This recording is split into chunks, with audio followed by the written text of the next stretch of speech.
बिस्मिल्लाहिर्रहमानिर्रहीम अल्हम्दुलिल्लाहि रब्बिल आलमीन व सल्लल्लाहु अला मुहम्मद व आले मुहम्मद। इन्ना लिल्लाहि व इन्ना इलैहि राजिऊन। ये मकाम अफसोस है कि सरजमीने हरमैन, सरजमीने मक्का व मदीना, सरजमीने तैयबा और सरजमीने सरकारे नबी करीम सल्लल्लाहु अलैहि वालैहि वसल्लम, सरजमीने पंजतन पाक पर होने वाला ये जुल्म कि जो हर एतबार से काबिल मुजम्मत है, कि जो जुल्म सऊदी हुकूमत कर रही है,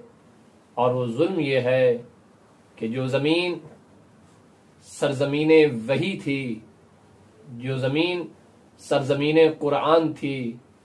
उस जमीन पर इस सऊदी हुकूमत ने इस तरह नापाक अफ़आल अंजाम देने शुरू कर दिए हैं। और मैं ये समझता हूं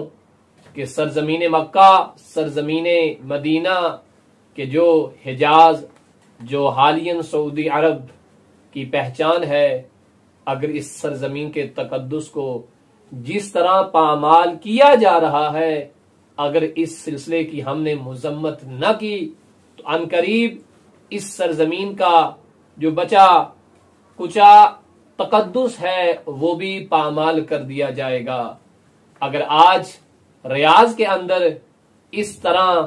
तौहीन अमेज जो शरीयत मुकद्दसा की तौहीन के एतबार से बहुत बड़ी जसारत की है मोहम्मद इब्न सलमान ने,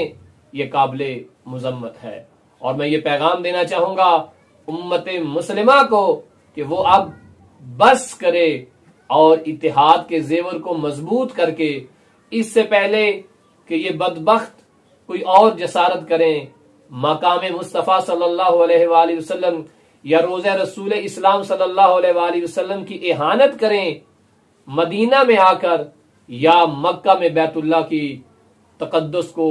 बैतुल्लाह की अजमत को, बैतुल्लाह की तकदीस को पामाल करें, इनके खिलाफ उठ खड़े हों और मलेशिया हुकूमत की तरह ये पैगाम आम किया जाए। ठीक है कि ये हुकूमत सऊदी अरबिया की है,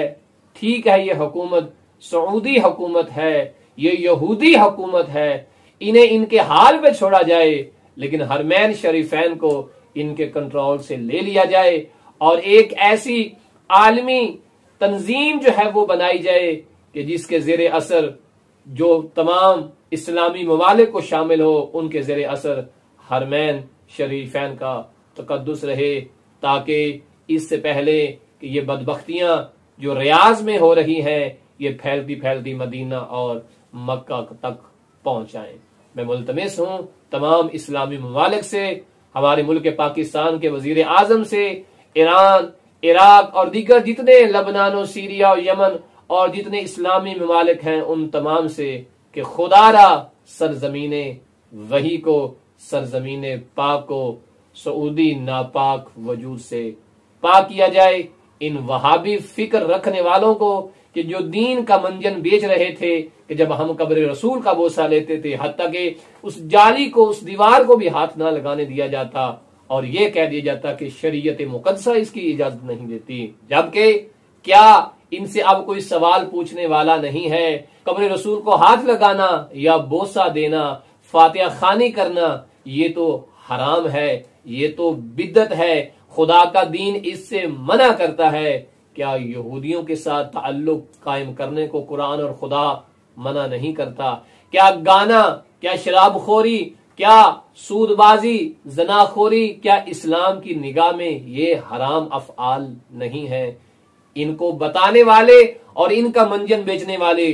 कहां मर गए वो लोग जो हर बात पे ये कहा करते थे कि हमने वो ही करना है, हमने वो ही बोलना है, हमने उसी पे ही अमल करना है, कि जो हरमैन शरीफैन के वो शहजादे, वो बदबख्त, वो नजस वजूद रखने वाले जो आज सरजमीन पाक का तकद्दुस पामाल कर रहे हैं, उनकी तारीफें करने वाले वो मुल्ला, वो मुफ्ती कहां मर गए? आज उन्हें ये तौहीन नजर नहीं आ रही कि सरजमीने वही पर क्या हो रहा है। खुदा की कसम, जब जिंदुल बकिया को मुनहदिम किया गया था। अगर उस वक्त उम्मत मुसलमा होश के नाखन लेती तो आज होने वाली ये जसारत, और जो अभी आगे जाके बहुत बड़ी जसारत के तौर पे सामने आएगी, खुदा ना करे कि ऐसा हो। मैं फिर कहूंगा कि उम्मत मुसलमा को जो है वो बैनुल अक़वामी तौर पर खड़े हो जाना चाहिए, और इस शहजादे मोहम्मद इब्ने सलमान जो है इसकी गिरफ्त करनी चाहिए, इसे तंबीह करनी चाहिए कि हम किसी सूरत में ये कबूल नहीं करेंगे कि सरजमीने हरमैन शरीफैन के ऊपर इस तरह की बदबख्ती की जाए कि जहां पर कब्र रसूल को हाथ लगाना बिद्दत हो, हराम हो, लेकिन उस इंडियन एक्टर सलमान खान के हाथों को नस्ब करके निशानी के तौर पे यादगार बनाना, ये कोई बिद्दत ना हो, ये कोई ऐब ना हो। लानत है इन लोगों की ऐसी फिक्र पर कि जो कब्र रसूल को बोसा नहीं देने देते, लेकिन उस बदबख्त कि जो हराम खोर है, किरदार नापाक है, नाम का वो मुसलमान है, बाकी सारे काम दीन के खिलाफ हैं, उसे कोई पूछने वाला भी नहीं है। खुदारा सऊदी हुकूमत की अयाशी को रोका जाए, इनकी बदमाशी को रोका जाए। दुआ गो हूं कि परवरदिगार आलम हमें शरे सऊद और आले सऊद व यहूद से महफूज फरमाए। व सल्लल्लाहु अला मुहम्मद व आले मुहम्मद।